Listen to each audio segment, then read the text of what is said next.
चलिए, good morning everybody. और आज जो हम लोग शुरू करने वाले हैं 11th के सबसे इम्पोर्टेंट टॉपिक है, जो जेई मेंस एडवांस में भी यहाँ से क्वेश्चन फिक्स है, आना ही आना है। और इसको हम इसलिए अभी पढ़ा रहे हैं क्योंकि जब हम फंक्शन शुरू करते हैं तो उसमें इसका कंसेप्ट आने लगता है, जिसका नाम है कॉम्प्लेक्स नंबर। ठीक है, जहाँ का चीज एंट्री मारेगा, कॉम्प्लेक्स फंक्शन पढ़ाना पड़ेगा, तो फिर कैसे बनाइएगा, दिक्कत होने लगता है। तो थोड़ा सा हम लोग कॉम्प्लेक्स नंबर के बारे में जान जाए, और ये आपको कहीं पीछा नहीं छोड़ने वाला है। ये आपको बहुत बीएससी में भी जाओगे तो कॉम्प्लेक्स आर्गुमेंट्स पढ़ना है, डिटर्मिनेंट ऑफ कॉम्प्लेक्स नंबर पढ़ना है, मैट्रिसेस ऑफ कॉम्प्लेक्स नंबर पढ़ना है ना। तो कॉम्प्लेक्स नंबर आपको कहीं छोड़ने वाला नहीं है। डिमावर्स थ्योरम में कॉम्प्लेक्स नंबर ऑफ आर्गुमेंट पढ़ना है, angle property of complex number पढ़ना है। बहुत सारे कॉम्प्लेक्स नंबर का पार्ट है जो हमको मजबूरी हो जाता है कि ये चैप्टर पहले पढ़ाना पड़ता है। तो हम लोग आज शुरू करेंगे कॉम्प्लेक्स नंबर। ठीक है, चलते हैं, देखते हैं कॉम्प्लेक्स नंबर आखिर होता क्या है। तो सबसे पहले टॉपिक का नाम है आपका कॉम्प्लेक्स नंबर। ये चीज के बारे में मैंने आपको पहले भी सेट थ्योरी में थोड़ा सा जानकारी दिया था, लेकिन यहाँ पे डिटेल आप पढ़ोगे कॉम्प्लेक्स नंबर के बारे में। तो आखिर कॉम्प्लेक्स नंबर होता क्या है उसके बारे में समझ लीजिए। कॉम्प्लेक्स नंबर एक्चुअली में जो निर्माण हुआ उसका, कॉम्प्लेक्स नंबर का, वो कहाँ से हुआ, कैसे हुआ। तो एक्चुअल में बहुत सारे नंबर थे, रियल नंबर थे, प्राइम नंबर थे, रेशनल नंबर थे, इरेशनल नंबर थे, कोफैक्टर नंबर थे, बहुत सारे नंबर थे। उस नंबर में एक नंबर आया कॉम्प्लेक्स नंबर। क्यों बना, थोड़ा सा हम लोग समझते हैं इसको। तो हम लोग क्वाड्रेटिक इक्वेशन जानते हैं, तो हम लोगों ने क्या लिखा, x² - 4 = 0। अब इसका सॉल्यूशन जब हमने किया तो आराम से इसका कर लेते हैं कि x² = है तो इधर आके प्लस हो गया सर, x² = +4, और इसमें से x का जो वैल्यू निकालते हो ±√4 लिख देते हो, और यहाँ पे ±2 हो जाता है। चेक करने के नियम क्या है कि जो वैल्यू निकलता है उसको यहाँ पे रख दो, रखने के बाद उसका वैल्यू 0 के बराबर हो जाना चाहिए। अगर हो गया तो ये जो वैल्यू निकला वो सही है, अन्यथा वो गलत है। तो हम लोगों ने देखा 2 को रखा, 2 यहाँ पे रखोगे, 2 का स्क्वायर 4 होगा, 4 - 4 = 0 आ गया। अब यहाँ -2 रखोगे, -2 का स्क्वायर भी 4 होता है, 4 - 4 = 0 सही हो गया।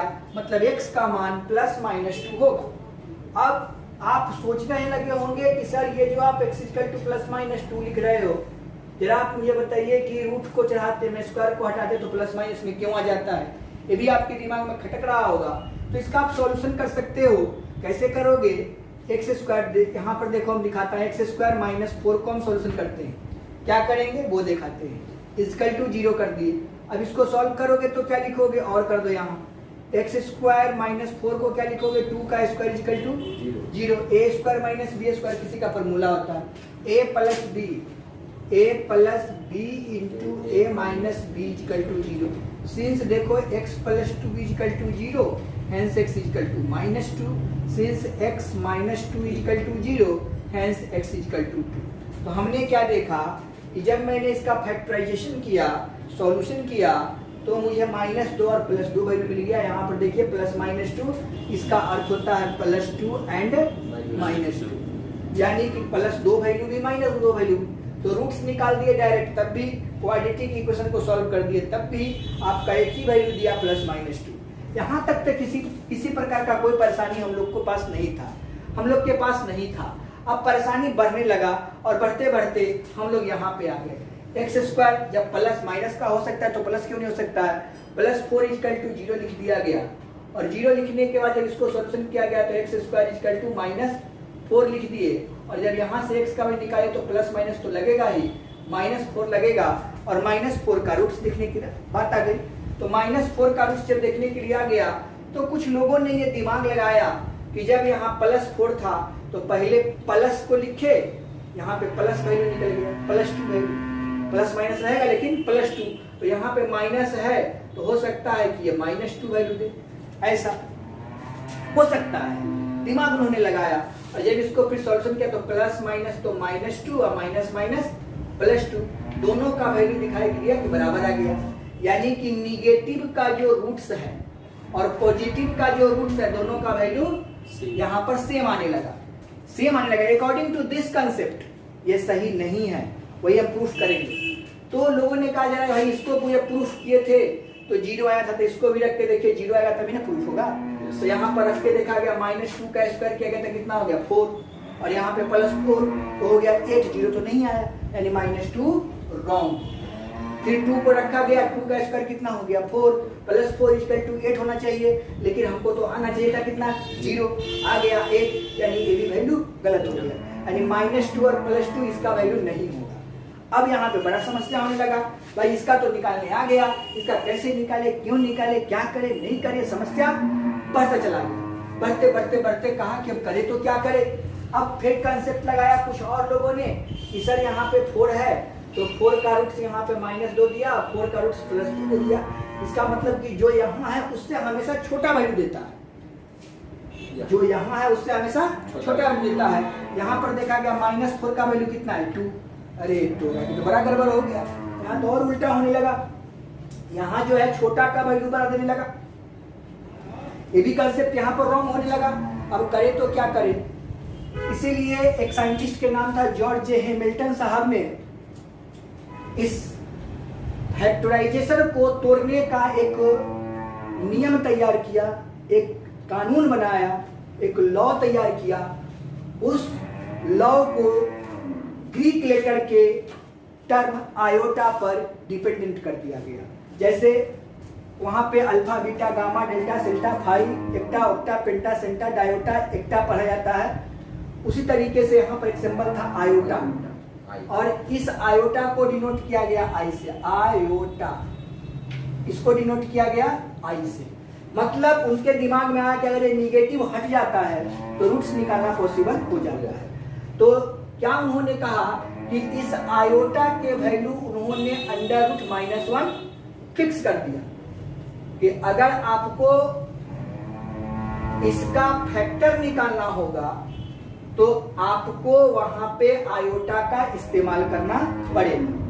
तो इस्तेमाल किया गया, तो देखा गया, फिर से इसको देखा गया, फिर दिखाते हैं कि since x² + 4 = 0, तो x² = -4, x = ±√4 प्लस माइनस इसी को लिख दिया गया 4 × √-1।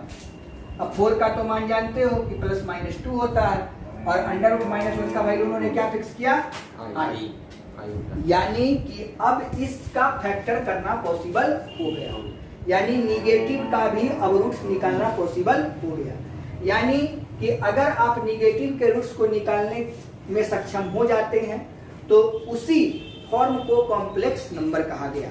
यानी आप इसका डिफिनेशन क्या लिख सकते हैं कि to find the roots of negative integer is called complex number. Negative के रूट्स को निकालना क्या कहा गया, कॉम्प्लेक्स नंबर। अब निगेटिव के रूट्स है तो उसमें निश्चित तौर पर कुछ रेडियल पार्ट होगा। अब इसका वैल्यू जो निकला, ये क्या निकला, +-2i। यहीं से एक और कंसेप्ट निकलता है जो मैं दिखाता हूँ। इसके पहले कुछ नहीं है, तो कुछ नहीं है तो 0 होगा, यानी कि 0 + -2i लिख दिए। 0 + -2 मतलब इसमें आपका i लगा हुआ नहीं है, लेकिन इसमें i लगा हुआ है।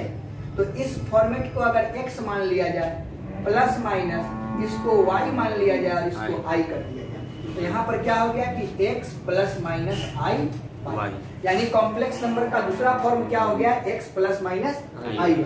यानी दूसरा डिफिनेशन यहाँ से क्या तैयार हो गया कि द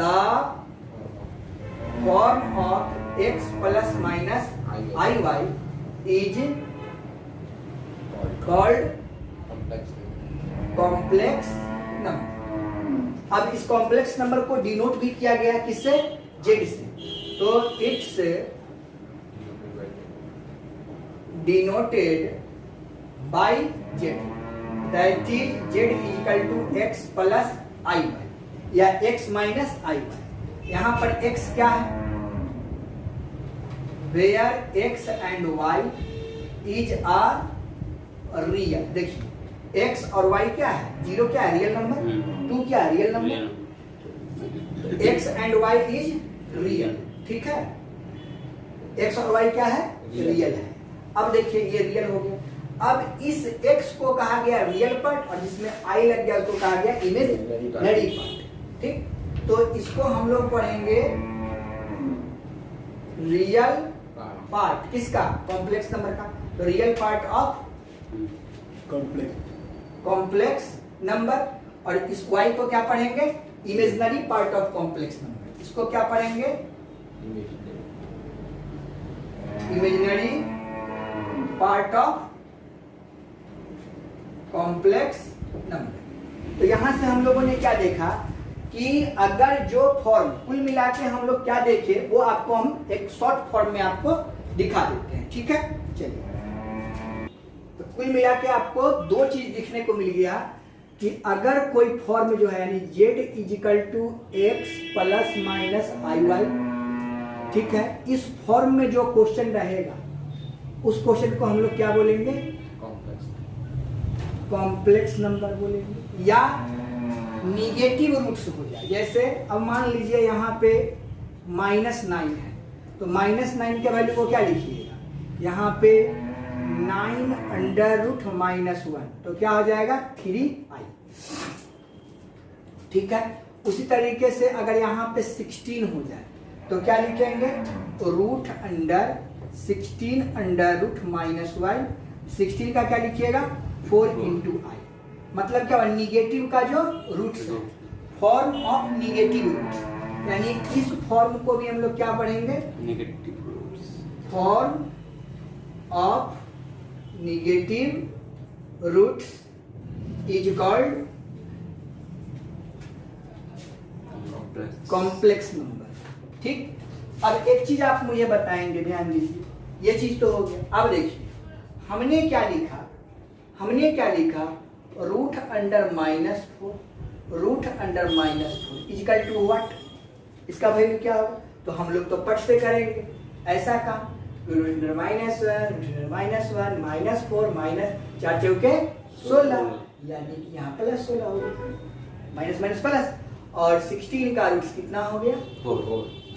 बिल्कुल सही है, बिल्कुल गलत है, ये 200% गलत है।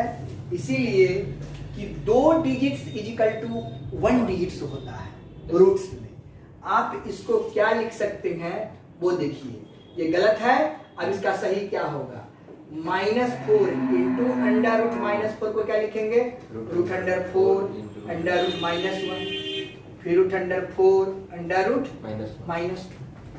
अब इसको क्या लिखेंगे, ये दोनों 4 है तो रूट अंडर 16 और रूट अंडर -1, यहाँ भी -1 यहाँ भी, तो -1 का होल स्क्वायर।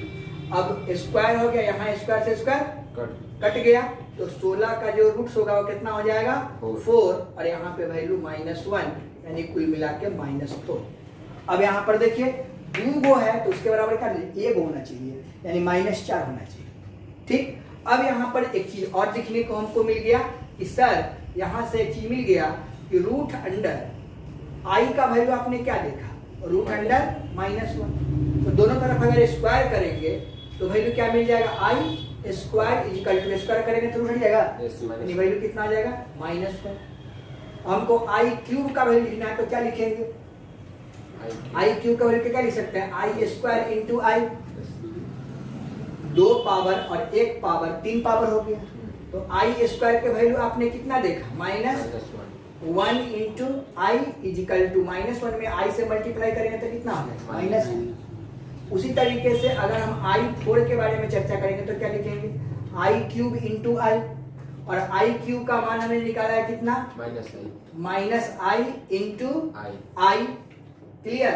तो -i में i से गुना करेंगे तो कितना होगा -i स्क्वायर, और यहाँ पे माइनस तो रहेगा, आई स्क्वायर का वैल्यू कितना दिया -1, तो यहाँ पे -1 लिखा जाएगा, और इसका वैल्यू कितना आ गया 1, यानी i4 का वैल्यू कितना हो गया 1। उस तरीके से i5 लिखिएगा तो i4 का निकला हुआ है, तो i4 इंटू आई, i4 का value 1 into i is equal to i, I6 का वैल्यू भी निकाल सकते हैं, तो क्या लिखिएगा I5 इंटू I, तो I5 का वैल्यू I इंटू I मतलब I स्क्वायर, और I स्क्वायर का वैल्यू कितना लिखा हुआ है -1। तो I7 का वैल्यू भी निकाल सकते हैं, I7 equal to I6 into I, I6 का value -1 into I equal to -I। उस तरीके से I8 का वैल्यू निकालिएगा तो क्या लिखिएगा, यानी I to the power 7 into I to the power 7 का value -I into I square, और I स्क्वायर का वैल्यू देखिए कितना लिखा -1, I और माइनस है तो minus minus minus minus plus 1। तो हम क्या देख रहे हैं, ये I4 का वैल्यू 1, I8 का वैल्यू 1। तो यहाँ से कंसेप्ट आपको दिखने लगा, खूब बढ़िया कंसेप्ट दिखने लगा सर, खूब बढ़िया कंसेप्ट दिख रहा है कि I के पावर 4 का वैल्यू 1, I के पावर 8 का वैल्यू 1, I के पावर 12 का वैल्यू 1, I के पावर 16 का वैल्यू 1, यानी 4 के जो मल्टीपुल है वो सब का वैल्यू 1। इस तरीके से बढ़ते बढ़ते अगर I to the power 4n कर दिया जाए तो इसका वैल्यू भी 1, यानी if the power of I is divisible by 4। यहाँ से ट्रिक क्या मिल गया कि if the power of I is divisible by 4 then the value will be 1, तो उसका वैल्यू कितना हो जाएगा 1 हो जाएगा। इस पर बहुत सारा क्वेश्चन आपको बनने देखने को मिल जाएगा। अभी 1 मिनट में आपको हम दिखा देते हैं कि कितना क्वेश्चन इस पर संबंधित है और इसका कैसे हम लोग सॉल्यूशन करते हैं। चलिए तो इसको देख रहे थे अभी कि कैसे हम बता देते हैं। तो I to the power 4n का मतलब क्या हुआ कि n के जगह पर 1 2 3 कुछ भी आप लिख सकते हो कि where n is belongs to natural number. कौन सा नंबर, नेचुरल नंबर। यहाँ पर 1 2 3 4 करते चले जाओ और उसका वैल्यू 1 होता जाएगा। तो इसलिए आप इसको लिख सकते हैं कि if the power of I is divisible by 4 then the value of I will be 1।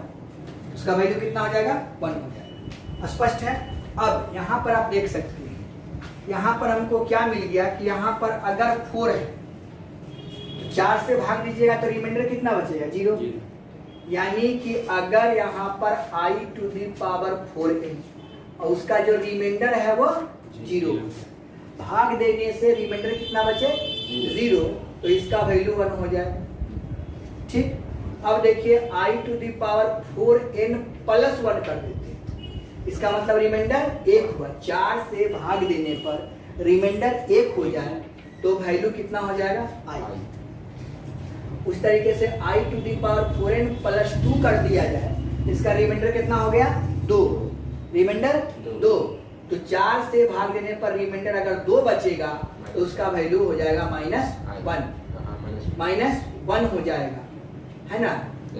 2 अगर रिमाइंडर बचेगा तो ठीक है -1 वैल्यू हो जाएगा। और I to the power 4n plus 3 कर देंगे तो रिमाइंडर 3 बच जाएगा, तो इसका वैल्यू -I हो जाएगा। अब बताइए, अब तो फिर भाग देंगे 4 लिखेंगे तो खत्म हो जाएगा। तो ये आपका एक ट्रिक हो गया I के पावर का, यह आपका ट्रिक्स हो गया। ये ध्यान में आपको रखेंगे ट्रिक्स। तो इस ट्रिक से आपका बहुत सारा क्वेश्चन बन जाएगा। यानी आप क्या देख रहे हो कि 4n प्लस 0 लिखने का मतलब क्या हुआ, रिमाइंडर है।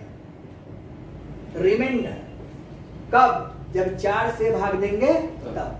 तो रिमाइंडर 0 तो वैल्यू 1, रिमाइंडर 1 तो वैल्यू I, रिमाइंडर 2 तो वैल्यू -1, रिमाइंडर 3 तो वैल्यू -I। लेकिन कब, जब 4 से भाग देंगे तब। 4 से ही भाग देना है। अब इस पर एक क्वेश्चन बना देते हैं आपको।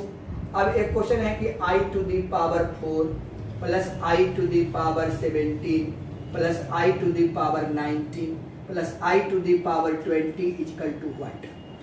ये क्वेश्चन है। yes, अब क्या करेंगे, इसका सॉल्यूशन करेंगे तो क्या लिखेंगे, सॉल्यूशन में लिखेंगे समझिए I टू दी पावर 4, 4 में 4 से भाग देंगे, रिमाइंडर कितना बचेगा 0। रिमाइंडर 0 बचेगा तो देखिए 0 वाला के लिए कितना लिखा है वो 1, इसके लिए लिख देंगे वैल्यू 1। 17 है, 4 के केवल पढ़िएगा तो 17 में रिमाइंडर कितना बचेगा एक बचेगा, तो देखिए यहाँ पर एक है तो वैल्यू कितना लिखा हुआ आई, तो इसके जगह पर आई लिखा जाएगा। 19 है, 4 के टेबल पढ़िए, देखिए कि रिमाइंडर कितना बच रहा है, तो 16 और 3 19, तो रिमाइंडर कितना बच रहा है 3, तो इसका वैल्यू माइनस आई हो जाएगा। 20 4 5 20 कट गया, रिमाइंडर 0 बचा और 0 का वैल्यू 1 है, तो यहाँ पर हम 1 है। अब इसको सॉल्व कीजिएगा तो क्या होगा वो देखिए, यहाँ तो 1 लिखा जाएगा, प्लस प्लस आई लिखा जाएगा, प्लस माइनस माइनस आई और ये प्लस 1, ये आई कट गया 2 और ये आपका आंसर हो गया। समझ गए? उसी तरीके से क्वेश्चन और ले लेते हैं, आई के पावर 25, आई के पावर 26, आई के पावर 28, आई के पावर 32, आई के पावर 39, इस तरीके से इसका वैल्यू कितना होगा, तो आई के पावर 25 4 से डिवाइड कीजिए, रिमाइंडर कितना होगा 1, तो 1 रिमाइंडर तो वैल्यू आई, फिर प्लस 26 है तो रिमाइंडर कितना बचेगा 2, तो 2 के रिमाइंडर के देखिए क्या लिखा हुआ है माइनस 1 लिखा हुआ है, 2 रिमाइंडर के लिए माइनस 1 लिख दीजिए। अब 28 है, रिमाइंडर 0, 28 में रिमाइंडर कितना 0 और रिमाइंडर 0 तो वैल्यू 1 और 32 है, तो यहाँ पे इसका वैल्यू भी 0, तो इसका रिमाइंडर 0 तो वैल्यू 1 और 39, आप देख सकते हैं आपका रिमाइंडर 3 बच रहा है और 3 रिमाइंडर की वैल्यू कितना लिखा हुआ है माइनस आई। अब इसको सॉल्व कीजिए, i plus minus 1 plus 1 plus 1 minus i, ये आई ये 1 कट गया, वैल्यू हो गया 1 और ये आंसर हो गया। तो इस तरीके से हम लोग क्या देखे कि अगर आई का जो वैल्यू है वह इस टेक्निक पर अगर याद रहे, रिमाइंडर बार रिमाइंडर 0 तो वैल्यू 1, रिमाइंडर 1 तो वैल्यू आई, रिमाइंडर 2 तो वैल्यू और रिमाइंडर 3 तो वैल्यू, ये कब अप्लाई करेंगे जब 4 से भाग देंगे, तब 4 से भाग देना है, रिमाइंडर को देखना है और उसके वैल्यू को लिख देना है। इससे ज्यादा दिमाग लगाने की जरूरत नहीं है और आपका क्वेश्चन बनता हुआ चला जाएगा, और ये आराम से जो भी क्वेश्चन है वो आपका बनता हुआ चला जाएगा। अब देखिए आई पर तो हम एक्सपेरिमेंट कर लिए, अब इसमें कुछ कॉम्प्लेक्स नंबर का पार्ट है जो प्रॉपर्टी पर निर्भर करता है, जिसको हम अभी बताएंगे। तो देखिए हमने बोला प्रॉपर्टी की, तो आप जान लो कि जब भी प्रॉपर्टी यहाँ पर क्या लागू होता है उसको देखिए। कॉम्प्लेक्स नंबर एक ऐसा नंबर है जो सभी नंबरों को समूह को मिलाने से कॉम्प्लेक्स नंबर बन जाता है। दुनिया की कोई भी ऐसी नंबर नहीं है जो कॉम्प्लेक्स नंबर नहीं, अर्थात आप ये कह सकते हैं कि 2 कॉम्प्लेक्स नंबर का जो सम होगा वो कॉम्प्लेक्स नंबर होगा, 2 कॉम्प्लेक्स नंबर का जो सब्ट्रैक्शन होगा वो भी कॉम्प्लेक्स नंबर होगा, मल्टीप्लिकेशन होगा वो भी कॉम्प्लेक्स नंबर होगा और डिवाइडेशन होगा वो भी कॉम्प्लेक्स नंबर होगा।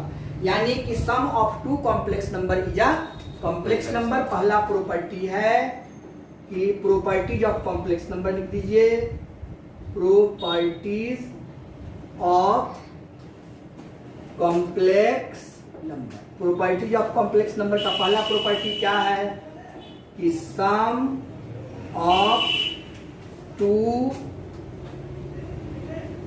Complex number is a complex number. ठीक, दैट इज आप लिख सकते हो कि z is equal to z1 plus z2।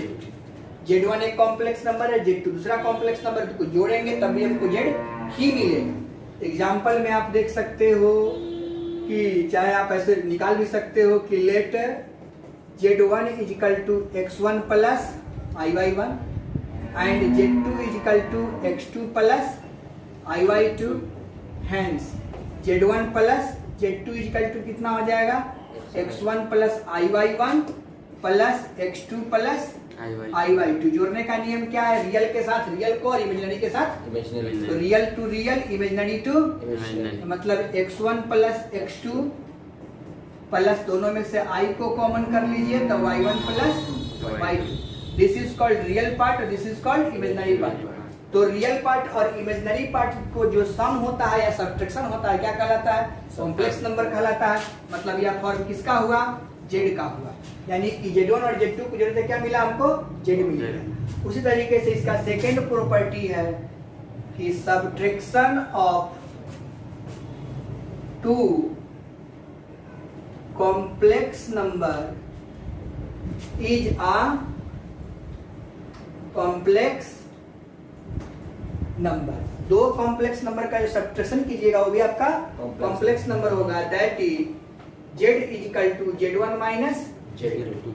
अब यहाँ पर फिर से वही लेट किया हुआ है z1 और z2, तो यहाँ पर हम z1 माइनस z2 निकालेंगे। तो z1 की जगह पर क्या लिखा हुआ है, x1 plus i/1 minus z2 की जगह पर लिखा हुआ है x2 प्लस i/2। सॉल्व कीजिएगा तो क्या आ जाएगा, x1 plus i/1 sorry minus x2 minus i/2। Real part को रियल पार्ट के साथ मतलब x1 minus x2।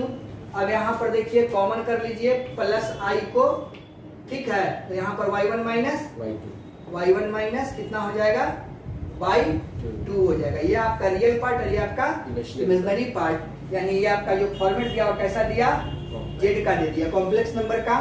That is यहाँ पर क्या हो गया कि z1 plus z2 equal to z2, यानी जोड़ भी सकते हैं घटा भी सकते हैं, इस तरीके से आप मल्टीप्लाई भी कर सकते हैं और डिवाइड भी कर सकते हैं। इसका तीसरा प्रॉपर्टी क्या हो जाएगा, तीसरा प्रॉपर्टी आप दे सकते हैं कि z1 into z2 equal to z, और चौथा प्रॉपर्टी हो जाएगा कि z1 divided by z2 equal to z। ये चौथा प्रॉपर्टी है, यानी कॉम्प्लेक्स नंबर को जोड़िए घटाइए गुना कीजिए भाग कीजिए, आपको हर हाल में कॉम्प्लेक्स नंबर ही मिलेगा। तो इस पर क्वेश्चन कैसा रहता है वो देख लीजिए। चलिए देखिए इस पर क्वेश्चन कैसे रहता है। जैसे क्वेश्चन नंबर क्वेश्चन लेते हैं एग्जांपल में, जैसे रहेगा 2 प्लस 3i प्लस 6 माइनस 4, ऐसा इसको जोड़ना है। तो कैसे जोड़ेंगे, पहले इसको कॉम्प्लेक्स फॉर्म बनाएंगे। तो लिखेंगे यहाँ पर 2 प्लस 3i प्लस 6 माइनस, इसको लिखेंगे 4 अंडर रूट माइनस। सॉल्व कीजिएगा तो क्या हो जाएगा, यहाँ से 2 प्लस 3i प्लस 6 माइनस, ये तो 4 का हो जाएगा 2 और इसका हो जाएगा i। अब इसको ब्रैकेट को तोड़ दीजिए, तो 2 plus 3i 6 minus 2i। Real के साथ रियल को जोड़ देना है, कॉम्प्लेक्स को कॉम्प्लेक्स के साथ। तो चार यहाँ पे 2 है और यहाँ पर 6 है, तो कितना हो जाएगा 8 हो जाएगा। 3i में से 2i जाएगा तो कितना बचेगा i बचेगा और प्लस में बचेगा और ये आपका आंसर हो जाएगा। इस तरीके का रहेगा तो बन जाएगा। अब यहाँ पर क्वेश्चन नंबर सेकंड हम लोग दिखाते हैं आपको। फर्स्ट सेकंड आपको 3 प्लस 4i माइनस यहाँ पे रहेगा 6 माइनस अंडर रूट माइनस 9, ऐसा। तो इसको तोड़ना है, क्या करेंगे, सबसे पहले इसका ब्रैकेट तोड़ेंगे। तो क्या लिखेंगे 3 प्लस 4i, यहाँ पे माइनस ये 6 लिखिए minus root under 9 into under root minus 1, ठीक। अब इसको सॉल्व कीजिएगा तो कितना हो जाएगा कि 3 प्लस 4i माइनस 6 माइनस 9 के लिए लिखिए 3 और इसके लिए लिखिए i। अब इसको सॉल्व कीजिएगा तो क्या हो जाएगा भाई, 3 plus 4i minus 6 plus bracket तोड़ दीजिए minus 6 minus minus plus 3i, clear. अब देखिए ये 3 में से 6 जाएगा तो कितना बचेगा -3 और 4 और 3i कितना आ जाएगा 7i हो जाएगा और ये आंसर हो जाएगा। देखिए real part complex part, real part imaginary part complex number ये रहा है। उस तरीके से क्वेश्चन नंबर हम 3 लेते हैं और इसमें लिखते हैं 2 plus 3i into 3 minus 4i, ऐसा।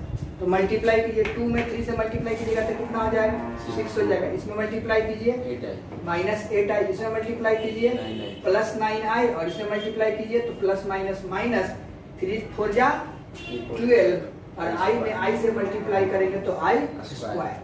अब इसको सॉल्व कीजिए तो 6 माइनस 8i प्लस 9i और i स्क्वायर का वैल्यू -1, यहाँ भी माइनस तो माइनस माइनस प्लस और यहाँ पर 12। 12 में 6 जोड़िएगा 18 हो जाएगा, 9 में से 8 आई जाएगा तो एक i बचेगा। रियल पार्ट इमेजिनरी पार्ट बन गया।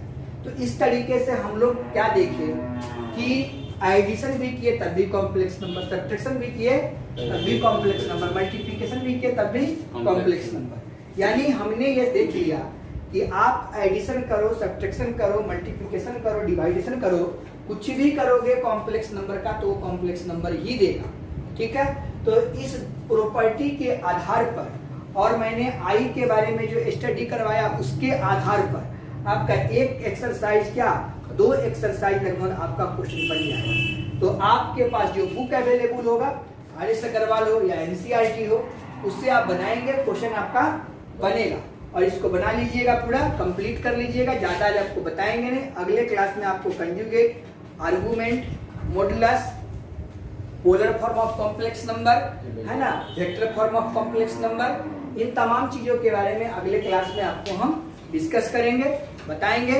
आज यहीं तक, जय हिंद, जय भारत।